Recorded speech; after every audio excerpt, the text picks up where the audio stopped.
Again, 39 kg dry cannabis was recovered on Thursday night at Agartala railway station. Police arrested 2 people from out of the state in the incident. Their names are Bablu Kumar and Sudhanshu Kumar.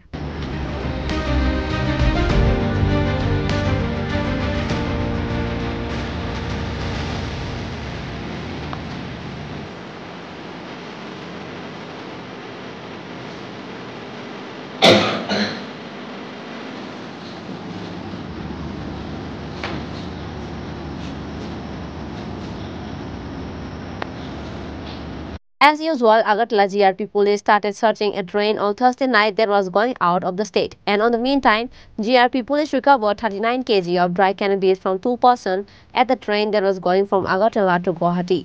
The value of the seized cannabis will be approximately 2 lakh rupees.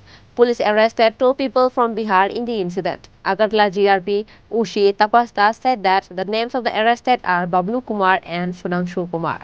আমরা অন্যান্য মতো কালকেও আমাদের সুন্দরপুরের খবর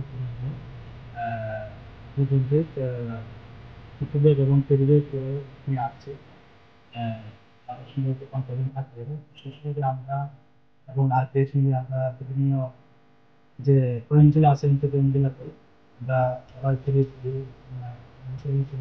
থাকি তখন লক্ষ্য করলাম প্রায় সাড়ে 4টার দিকে দুজনকে পার্সেন্ট হাতে যে আছে আমাদের একদম ক্লিয়ার যে তারাই হবেন তারপর আমরা ওই তাদেরকে আমাদের রেলওয়ে স্টেশনের পার্সেল গেট আছে ওখানে আমরা তাদেরকে ডিটেইন করি তো ডিটেইন করে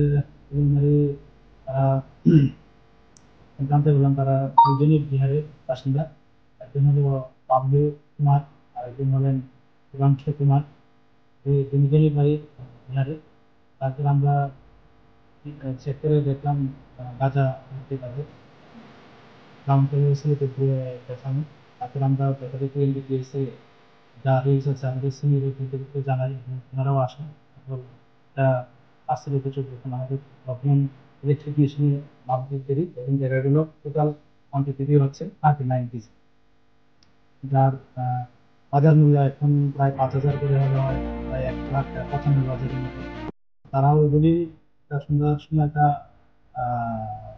আগরতলা গুয়াহাটি একটা এক্সপ্রেস ছিল ট্রেন তো ওইটা দিয়েই তারা যেতে চেয়েছিল মালগুলো নিয়ে কোন জায়গাতে তারা এমনি ডেস্টিনেশন ওদের বাড়ি তো বিহার তো তারা হয়তো গুয়াহাটি হয়ে অন্য কোনো মার্কেটে তারা Police presented them to the court on Friday by taking an FIR under NDPS Act. Bureau Report, Chini Khorang.